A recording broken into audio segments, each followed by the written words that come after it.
Raise your hand if you are sick and tired of trucking content. I actually am. After about a year and a half of truck driving, I couldn't do it anymore. I can't listen to truck drivers either doing vlogs or if they're talking about sliding their tandems or what companies do what. You know, this one puts this much in an escrow account and, you know, you got to pay this much for the trailer. It's just like, I don't care. I don't care. You know, there's more important things in life than truck driving. This is something I do every single day. Do you think that I want to escape from this by going back into this? Anyways, so I want to talk about truck driving. No, just a little bit of truck driving, and I am serious. I hope to God I never talk about truck driving as the topic of a video again. But in this video, I want to talk about little tricks that I do on a daily basis. And I only recommend this to professional drivers that know 100% what they're doing. Please don't do these tricks. I don't encourage you to do these tricks. They can be risky, they can be dangerous. But going into the port of entry, the weigh station type deal, where they might ask me to get out of the truck, which they have done before, I think my tandem's and weight's fine. I went through other weigh stations, but I never scaled it, and it's very close. But we'll see. I might have to get out of the truck here and talk to the guys. If so, then I'll redo the video, because we're only 2 minutes into this anyways. So I want to talk about my little tricks that I do.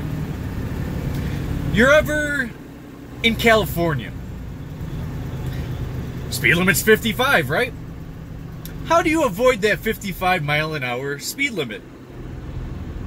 There's secrets. I'm going to tell you the secret. And only a few of us truck drivers do it, but I can't wait till someone's on board to do it with me. I'll either go 70 past somebody, and somebody go, and when I mean somebody, I mean a truck. Doesn't matter how fast the cars are going, you need a truck. So you go 70 around a truck, and that truck wants to keep up. Perfect. Or if I'm driving at 60, 65, you know, trying to keep it safe a little, someone goes around me, I'm going that same speed as that vehicle in front of me, the same truck in front of me. Same speed as the truck in front of me. It's a little secret. Cop ain't gonna stop both of us. And if he even tries to, which I've never seen, you know, usually they just look at two trucks and say, okay, whatever, I'm not stopping them both. So, you know, am I just going to stop one? And if you are nervous about that or whatever, because they could potentially stop you, and they can't stop the person in front of you. That's why I always try to be the guy in front and hope that somebody's coming behind me. That's my preferable spot, because there ain't no cop going to smudge in between both of us. You know what I mean? And if I do see a cop, always slow down. Always slow down. Even if you're going the speed limit, slow down. Little secret.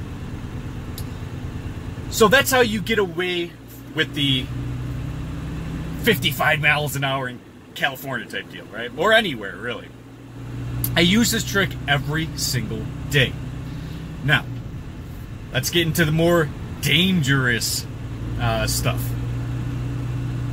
So you ever trapped, let's just say there's a person in front of you going extremely slow. Want to know how to get away from that? Here, let me look at this. I want to see what my tandems are at right now. 214. Oh, what the fuck?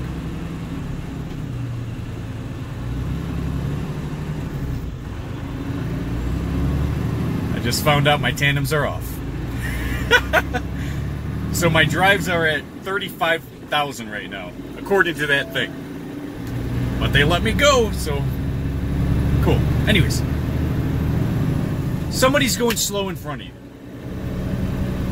And how do you get them to get the fuck out of your way? Especially a car. And this only works on cars. It doesn't work on truck drivers. If you're going slow, you're going slow. But it works on cars 90% of the time. It doesn't always work, but it works, usually.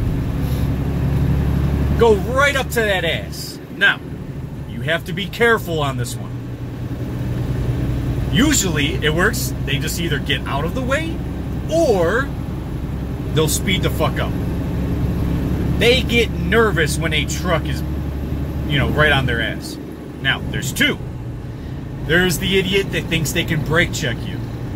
You have to know what type of vehicle that is, or the person operating that vehicle, what they are about to do. I'm very confident by studying, being out on the road every day, looking at everybody, just realizing like their antics. You can always tell if somebody's going to brake check you or not. Don't test those people. If they're being weird on the road, if they're braking for no reason, shit like that, don't test those people. If they're making you nervous about like, oh, I got to definitely pay attention, don't do what I'm saying.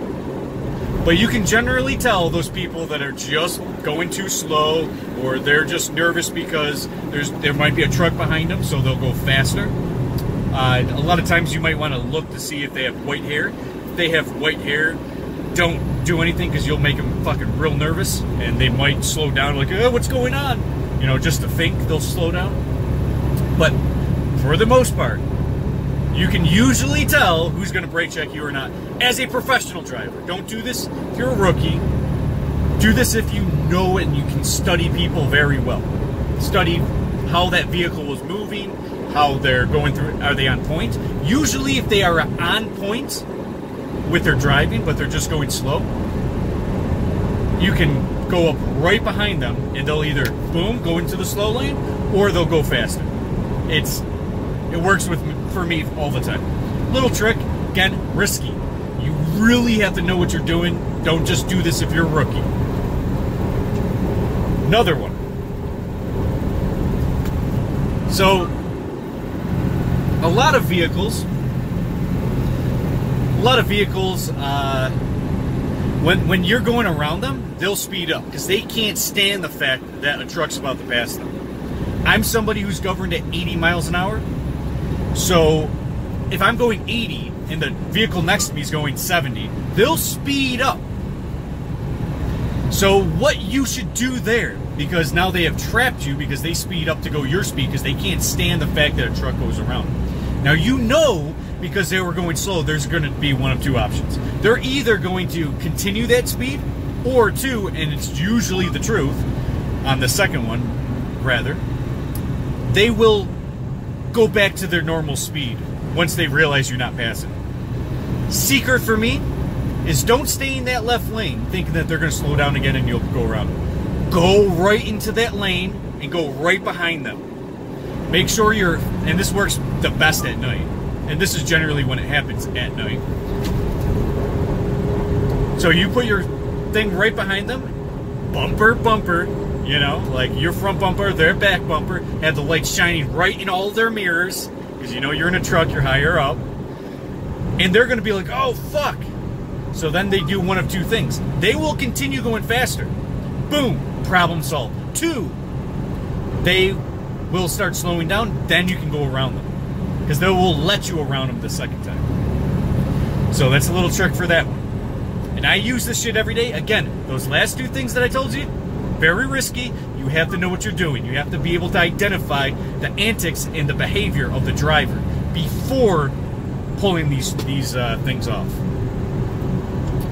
So these little quick three tips for you, don't do as a rookie. Make sure you know what you're doing. This is potentially risky and dangerous, but the reward is great because the problem gets solved.